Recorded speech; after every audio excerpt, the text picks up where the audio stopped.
poco información.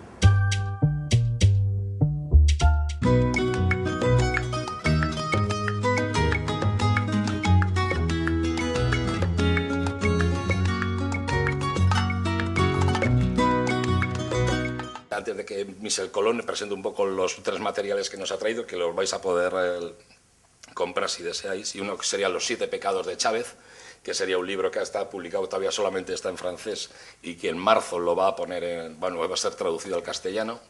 Los condenados del Kosovo, que es un poco sobre la guerra de los Balcanes y un poco todo aquel mare magnum que se montó, bueno, que todavía está montado en lo que sería los últimos estertores de Yugoslavia y los primeros de nuevas formas de entender esta Europa, y Bruselas-Caracas, que sería también un documental que nos ha presentado. Nosotros está Michel Colón, como sabéis, él habla básicamente francés, entonces va a hacer un esfuerzo por hacerlo en castellano, pero por si acaso tenemos a Guillermo Paniagua, que nos va a hacer aquí, si nos hiciera falta alguna traducción, alguna cosa especial, pues él está un poco al tanto para que podamos entendernos un poco lo mejor posible. La última es un gran placer para mí ser presente en Bilbao con amigos vascos. La última vez que yo fui aquí fue en la compañía de Eva Forest, que fue una mujer muy excepcional, mi editora, mi amiga, que me ha introducido a Chávez y a Venezuela. Y entonces es con una emoción muy particular que quiero ofrecer esa charla en homenaje a Eva y también a Alfonso, que ella va a encontrar mañana en Donostia.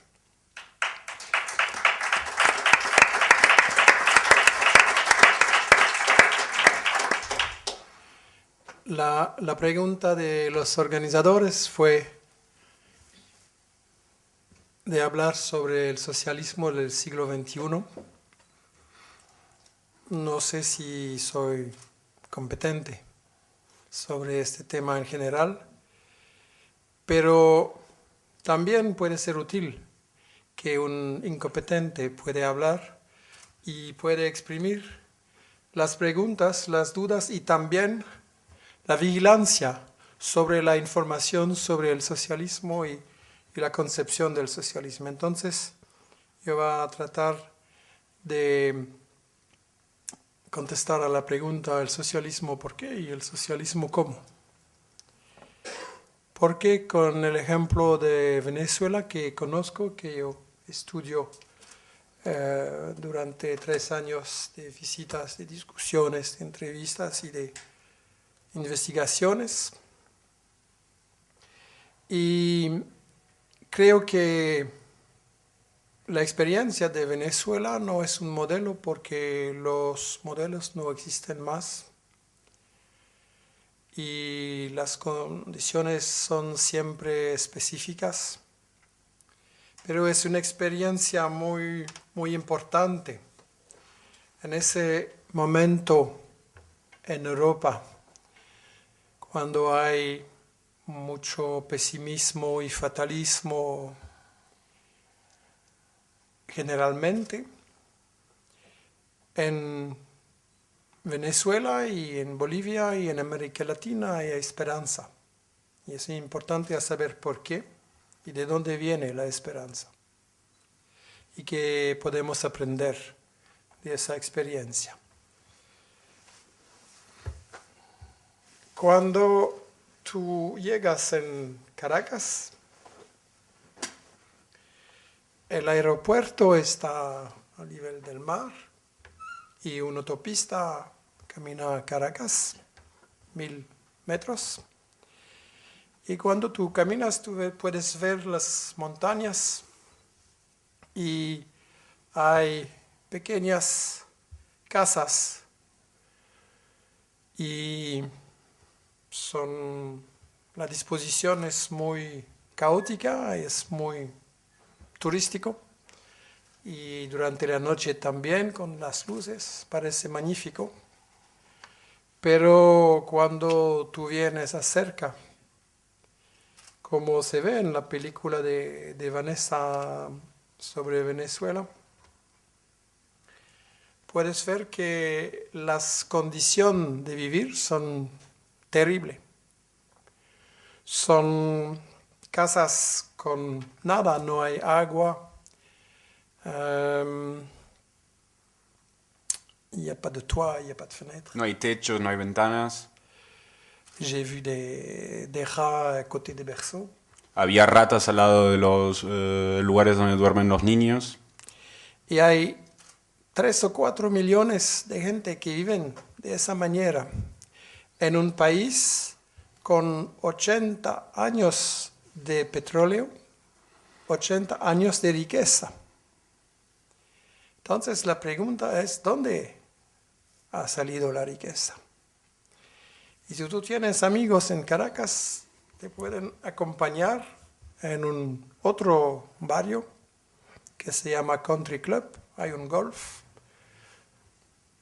Y aquí tú puedes ver no casas, palacios con piscinas como un fútbol y a la puerta hay 2, 3 Ferraris y Porsche, etcétera, como si es natural. Y hay muros de barbelé. Eso es traductor. Bien, eso. Gracias. Va a ser una charla con participación del público. Gracias. Y también hay cámaras y vigilancia armada. Y eso es solamente una parte. El tipo tiene lo mismo en Miami, una isla en el Pacífico, y naturalmente lo mismo en Suiza, en la banca.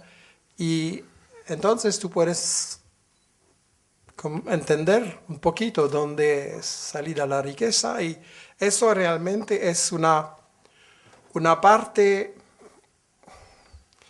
En la realidad la riqueza han salido por ejemplo, a ExxonMobil, la compañía más potente del mundo, que ha realizado el año antes 45 billones de dólares de ganancia. 45 billones de dólares de ganancia. Eso es más que toda la producción de muchos países en el mundo, en África, por ejemplo. Y entonces, aquí es una confirmación de lo que dijo Honoré de Balzac, el gran escritor francés, describiendo la burguesía francesa, la ascensión. Y Balzac dijo, detrás cada gran fortuna ha ocultado un crimen. ¿Correcto? Detrás cada gran fortuna se oculta un crimen. Y lo mismo lo dijo Bertolt Brecht en su manera, un siglo después. Es autorizado a decir que hay ricos, también está autorizado a decir que hay pobres, y que es lamentable. Pero lo que no se puede decir, también en la escuela, en la televisión, etc., es la relación entre los dos. No se puede decir que los ricos son ricos porque han explotado, han empobrecido los pobres. Eso no se puede decir. Y eso es la línea directora de mi investigación y de este libro. Es decir, que la riqueza del norte ha empezado con el crimen cometido en América Latina. La conquista, el pillaje, empezado con mi homónimo, Cristóbal, que fue realmente un saqueo del oro y de la plata, 16 millones de kilos de oro y de plata, robado a América Latina, a los indios, con un genocidio. Antes de Colón, 60 millones de indios un siglo después, 10 millones. Y eso saqueo se continuó con la explotación muy cruel de los indios.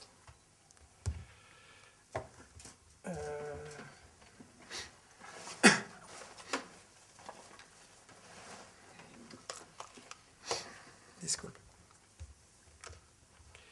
En realidad, la explotación de las materias primas de América Latina no fue únicamente al beneficio de la corona de España. En realidad, la corona de España fue el agente de toda Europa.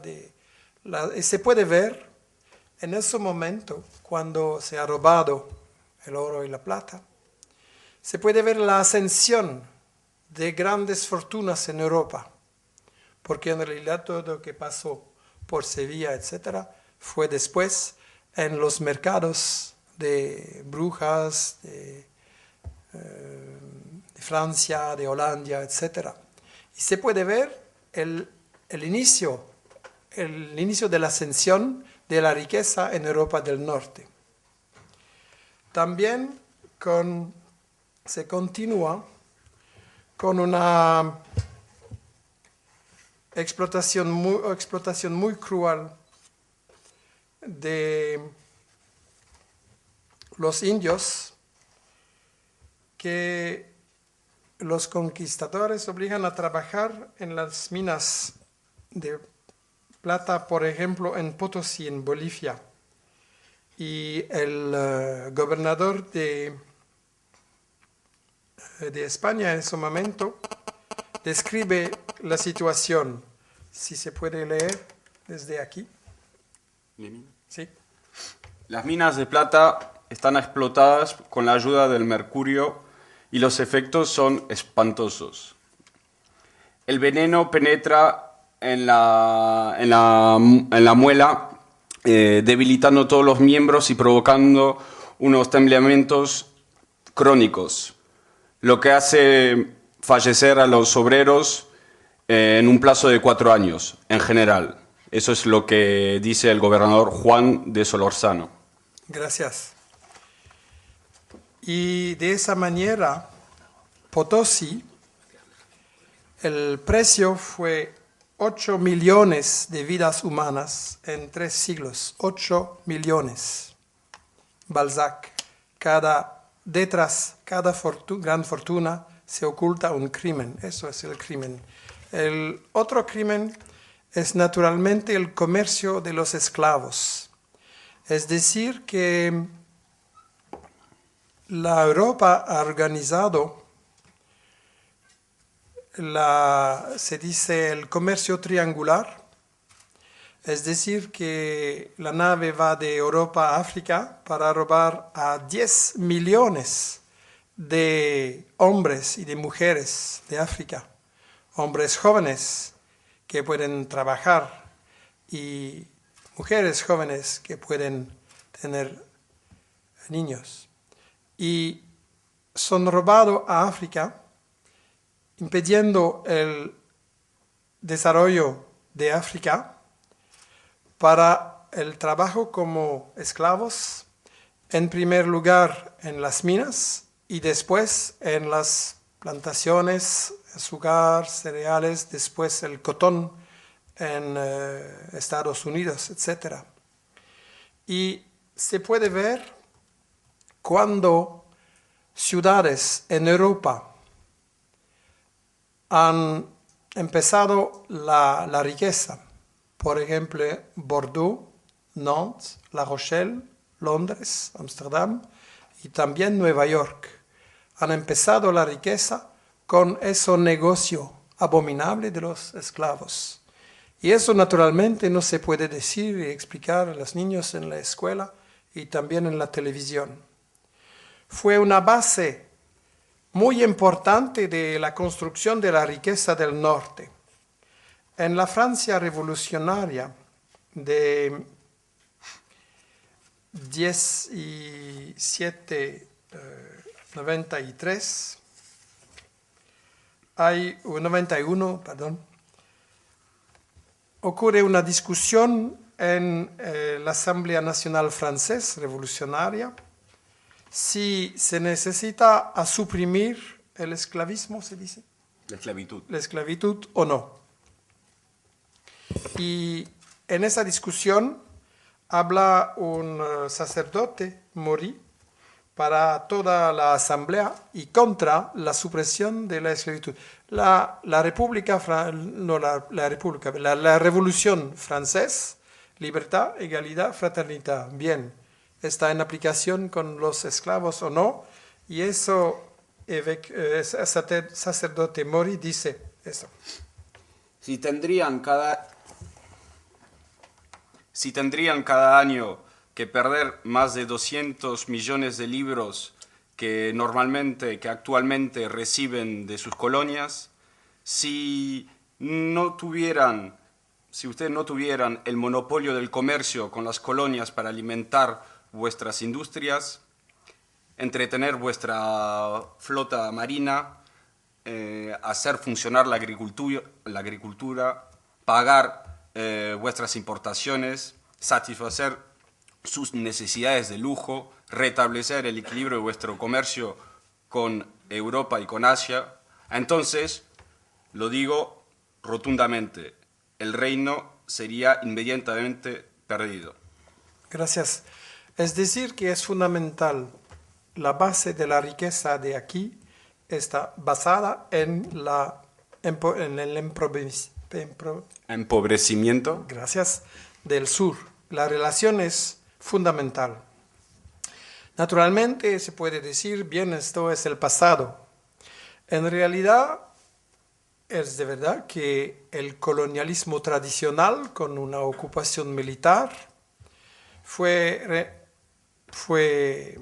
reemplazado por un neocolonialismo sin ocupación formal, con un Estado formalmente independiente. Pero en realidad, en el momento actual, el colonialismo continúa. Eso es muy importante entender en el norte. Y eso lo estudio en ese libro, con el capítulo central del libro que se llama Las 7 plagas de América Latina. Las 7 plagas. La primera plaga es plagas. La situación que encuentra a Chávez cuando arriba en el poder. Una situación terrible, es decir, que cuando Chávez arriba, más de 44% de los latinos viven baja el nivel de pobreza. 44% abajo el nivel, es decir, vivir con tu familia con $1 o $2 por día. Y los precios en América Latina son bajos, son muy altos también. Las 7 plagas son, en primer lugar, el viaje de las materias naturales. Naturalmente el petróleo, y vamos a estudiar eso con Venezuela, pero también en América Latina lo que interesa mucho a las multinacionales es el agua. América Latina es muy agua, con el Amazonia, el Orinoco y napas acuíferas. Por ejemplo, la napa acuífera la más importante de América Latina se llama de la triple frontera, Argentina, Paraguay, Brasil. Y en esa napa puede alimentar América del Sur y del Norte de manera permanente, si está en buena condición y en buena administración. Bien, entonces la sorpresa es que los servicios secretos de Estados Unidos tienen informaciones que precisamente cerca a la napa acuífera hay campos de entrenamiento del Hamas y del Hezbollah, el centro de América Latina. Entonces hay que construir bases militares, naturalmente, para proteger, naturalmente. También George Bush, que es un hombre muy valiente, ha comprado 40.000 hectáreas de tierras en ese peligroso lugar. Bien, una inversión. Hay una batalla para privatizar el agua de América Latina y para organizar un chantaje sobre las poblaciones, que el agua no va a ser más un bien público, un servicio, pero una mercancía y un instrumento de chantaje, con compañías como Bechtel, Suez, Veolia, etc. Gran multinacionales del agua. También hay una batalla, una nueva conquista para la biodiversidad, se dice. En América Latina hay 40% de las especies vegetales y animales del planeta, 40%. Entonces, eso es una gran conquista para las multinacionales, todas del norte. Y eso es un sector estratégico, porque la biodiversidad se va a ser utilizada en la farmacia, en la química, en todas los nuevos sectores de utilización de las materias biológicas. Entonces, hay una batalla para esa conquista y comisiones de investigaciones y de derechos humanos, entre otros conducidas por François Huttard de Bélgica, han organizado un tribunal de los pueblos para tener testimonios de la población. Y, por ejemplo, la compañía Del Monte, no sé si se vende aquí, se vende, Bien, la compañía Del Monte, por favor, por ejemplo, ha organizado la cultivación de las bananas en las tierras de La Balsa y San José. Entonces, para desplazar a las poblaciones que han vivido sobre esas tierras desde siglos, ha organizado a milicias privadas, los paramilitares, y si se puede describir esas descripciones de la Operación Génesis. Durante esta operación Génesis, han torturado, han desaparecido y ejecutado a más de 85 civiles de esta comunidad. Con el fin de propagar el terror, han estrangulado a Marino López Mena y después de eso han jugado al fútbol con su cabeza frente a la comunidad. Las víctimas han sido enterradas en fosas comunes. Esos son crímenes cometidos por nuestras compañías muy honorables de Francia, Bélgica, España, etc. Porque la conquista de la Amazonia es muy estratégica para la agricultura, para el petróleo, para organizar la cultura del soja. Sí, soja. Sí, soya. Y soja. Gracias. Y eso es decir que hay, naturalmente, también con el petróleo de Venezuela que nunca fue pagado, con el gas de Bolivia nunca fue pagado, y el agua, la biodiversidad, etc. Es decir que el pillaje se continúa y que esas riquezas, en lugar de producir un bienestar para la población, producen únicamente ganancias para las multinacionales y que la población se va a mantener pobre. Porque, naturalmente, hay una razón fundamental. Si un multinacional se va en el sur, se va en América Latina o en África, ¿cuál es su interés? ¿A pagar salarios altos? No. A pagar naturalmente salarios muy bajos. Y eso es necesario para la competencia internacional, naturalmente, es la lógica económica. Bien, pero si los salarios son bajos, es decir, que los trabajadores, los campesinos de esas multinacionales en el sur, tienen nada para comprar, tienen nada para desarrollar la industria local, la agricultura local. Entonces no se puede desarrollar un mercado interno local, porque toda la riqueza se va, como dijo Eduardo Galeano, se va a través de las Vienas abiertas de América Latina. Y ese libro es en realidad la continuación de ese libro magnífico de Galeano que escribió en 40 años antes. Y eso es la versión actual de las Vienas abiertas. Y cuando yo presento esa investigación a amigos de África, me dicen también lo mismo ocurre en África. Toda la riqueza se va en el norte. Y un trabajador de Venezuela dijo lo mismo en la película Bruselas-Caracas, dijo lo mismo.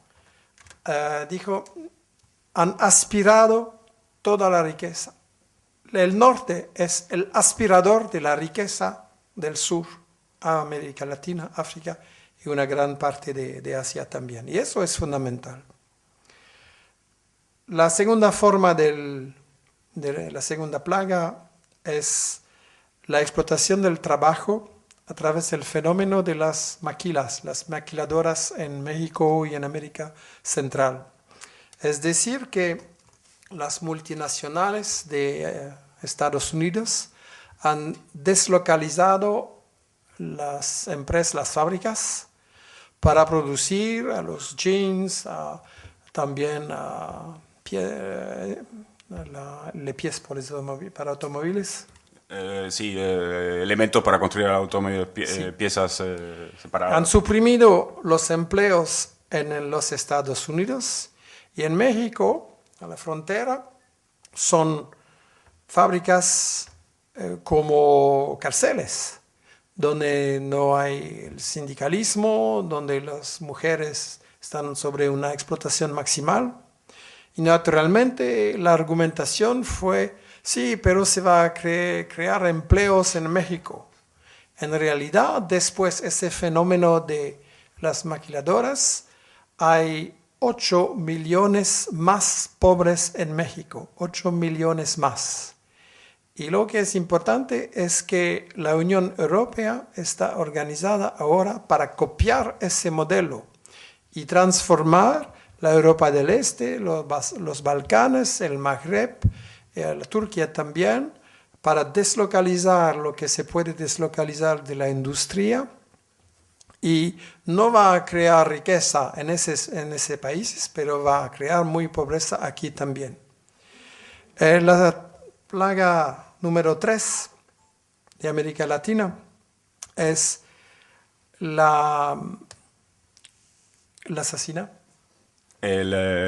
asesinato. Asesinato de la agricultura. Es decir, que los Estados Unidos y la Europa también, me dijo Evo Morales, están organizando la invasión de los productos de la agricultura con subvenciones muy importantes. Si tú estás en la calle en Caracas, puedes comprar maíz grillado, excelente. Pero si tú vas a comprar en el supermercado, vienes de Estados Unidos, el maíz todo. Y el burro también viene de Francia, es el Evire, no el burro local o el leche. Todo viene del norte. Y a precio muy bajos, precio de dumping. Y eso tiene un efecto muy grave. En África también. Se puede comprar en África pollo de Europa más barato que el pollo producido en África. Y naturalmente representa una destrucción total, el asesinato de la agricultura.